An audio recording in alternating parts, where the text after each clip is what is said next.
Hello students, welcome है सभी का मैथ सांग चैनल पे। प्रीवियस चैनल का नाम है हैप्पी क्लासेस 27-18-35। हम आपको पढ़ा रहे हैं क्लास 12 की मैथ, जिसमें मेरा टॉपिक चल रहा है त्रिविमीय ज्यामिति, और उसके अंतर्गत हम आपको लेके चलते हैं समतल की ओर। समतल में मैंने आपको लंब रूप और 3 बिंदुओं से जाने वाले समतल का समीकरण अभिलंब रूप पढ़ा चुके हैं। आज हमारा जो मेन टॉपिक है वो समतल के समीकरण का अंतःखंड रूप है। ये बहुत सरल है, आपके सामने लिखा है intercept form of the equation of a plane. समतल के समीकरण का अंतःखंड रूप, और रूप है x/a + y/b + z/c = 1। इसको समझते हैं ABC। यहाँ है क्या, तो मान लीजिए आपका कोई समतल है और ये समतल आपका x अक्ष को बिंदु P पर काटता है, y अक्ष को बिंदु Q पर और z अक्ष को बिंदु R पर। तो बड़ा सिंपल सा कॉन्सेप्ट है कि बिंदु P का जो निर्देशांक होगा, ये हम मान लेते हैं कि x अक्ष पर काटा गया निर्देशांक है a, तो y और z का मान हो गया 0। इसी प्रकार से जब हम बिंदु Q पर चलते हैं, मीन्स y अक्ष पर, तो बिंदु Q का निर्देशांक 0, b, 0, और जब हम z अक्ष पे चलते हैं तो हमें मिलता है 0, 0 और c। Means A B C क्या हैं, समतल द्वारा अक्षों पर काटे गए अंतःखंड है। मीन्स x अक्ष पर समतल a मात्रक काटता है, y अक्ष पर समतल b मात्रक अंतःखंड काटता है, और z अक्ष पर समतल c मात्रक अंतःखंड काटता है। अब इसके प्रूफ की बात करते हैं, तो थोड़ा सा हम प्रूफ देख लेते हैं। एक्चुअली इसका थ्योरी में बड़ा इम्पोर्टेंट है। हम लेट कर लेते हैं कि समतल समीकरण हमारा है ax + by + cz + d = 0। आपको याद होगा, एक्चुअली यहाँ स्मॉल ना लेने का कारण है कि हम पहले ही स्मॉल लेटर में ABC मान चुके हैं, और यहाँ d दूरी होती है ≠ 0। अगर दूरी 0 हो गई तो समतल मूल बिंदु से जाने लगेगा, तो यहाँ इसीलिए ऐसा किया गया है। तो चूँकि PQR समतल के बिंदु हैं, तब ऐसी दशा में क्या होगा, ये बिंदु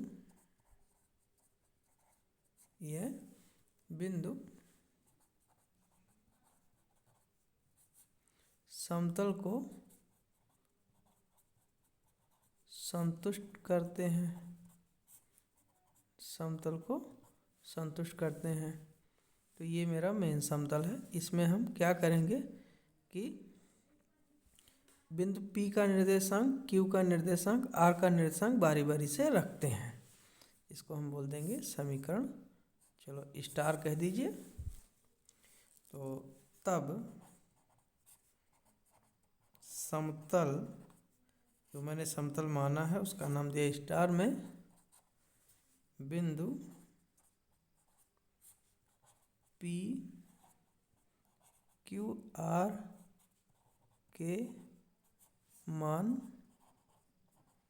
रखने पर, तो रखिए P a, 0, 0 मीन्स x का मान a, y का मान 0, z का मान 0। तो यहाँ पर हम रखेंगे a × small a plus b × 0 और c × 0 प्लस d = 0। सॉल्व करिए तो b और c वाला पोर्शन हो गया 0, a × स्मॉल a = -d। तो हमें मिल गया यहाँ से कैपिटल A बराबर -d/a। अब नेक्स्ट टाइम में हम क्या करेंगे, इसी प्रकार बिंदु Q का निर्देशांक 0, B और 0 रखने पर हमें मिलेगा कैपिटल B बराबर -d/b। और नेक्स्ट है हमारा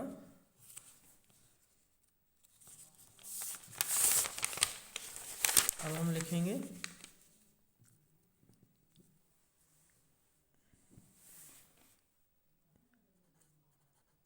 तथा बिंदु C का निर्देशांक है 0, यहाँ बिंदु C नहीं बल्कि ये बिंदु R के लिए है। बिंदु R 0, 0 C के लिए हमें मिलेगा कैपिटल C = -d/c। तो हमें क्या मिला, यहाँ देखो सीक्वेंस हम सेट कर लेते हैं। जब हमने बिंदु P का मान रखा तो हमें कैपिटल A मिला -d/a। जब बिंदु Q का मान समतल में मैंने रखा तो हमें मिला -d/b और C के लिए d/c। तो यहाँ पर भाषा में लिखेंगे इन मानों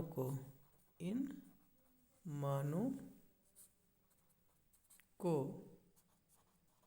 समतल स्टार में